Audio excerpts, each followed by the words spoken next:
On the first Smackdown post-Royal Rumble, Paul Heyman explains why he betrayed Brock Lesnar at the Royal Rumble, and then of course, Roman is confronted by his next challenger. Let's get into it.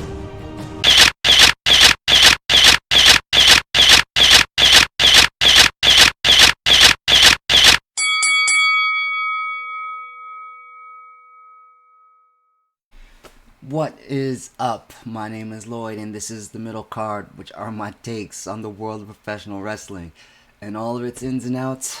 So let's go. So here we are. It's post-Royal Rumble. We're here on SmackDown, and Roman Reigns is still the Universal Champion. Alright. So now he's back together with Paul Heyman. They've mended the fence. Paul Heyman is once again the special counsel to the tribal chief. And now the point of this segment is Paul Heyman is going to explain why he did what he did. Why did he betray Brock Lesnar? Now, Paul Heyman, this guy can paint a picture. This man can tell a story. He can do so in a dramatic fashion. So much so, sometimes you kind of get lost in his storytelling ability. So I came up with an example to break down. So hopefully you kind of get with it. Hopefully you rock with me here.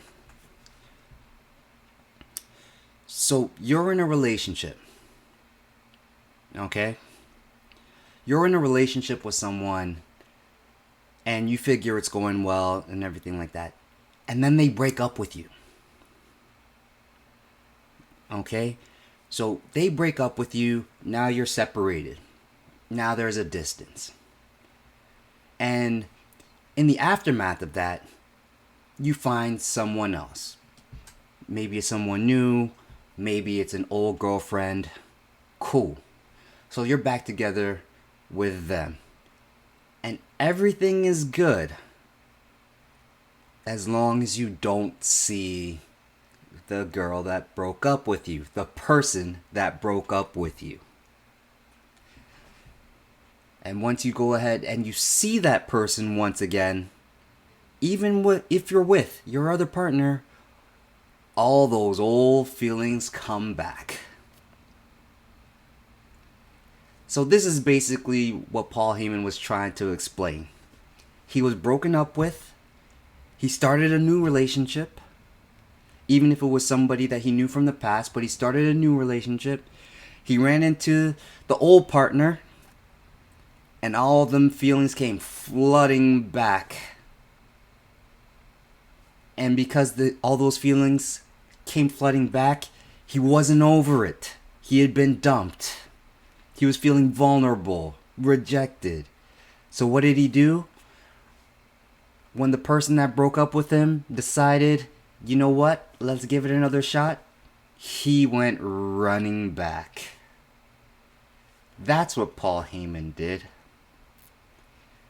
Now, this is a very, very common scenario. So, you know what? I can actually understand it. I get it. He's a human being. People have been there before. It's a very, very, very common story. So cool. All this means, though, is that Brock is going to be pissed and he's going to unleash holy hell, which, if you want to think about it, is what a burned, scorned partner would do. Okay, so while Paul Heyman is now trying to get everybody to acknowledge Roman Reigns, out comes Goldberg, who's going to be the next challenger at the next pay-per-view or premium event or whatever it is that they're calling it now, which is going to take place in Saudi Arabia. Now, if you're like me, this is kind of anticlimactic because we all know what the result is going to be. Night 2 of WrestleMania is going to be Roman Reigns versus Brock Lesnar. The most intriguing part is the Elimination Chamber and whether or not Brock Lesnar is coming out with the World Heavyweight Championship, because are we getting a title unification match? That part we don't know, but what we do know is that Roman Reigns is coming out of Saudi Arabia with the Universal Championship. That's a foregone conclusion already. So they were going to have somebody to serve up to Roman. Goldberg, if I remember correctly, only has one last match on his deal.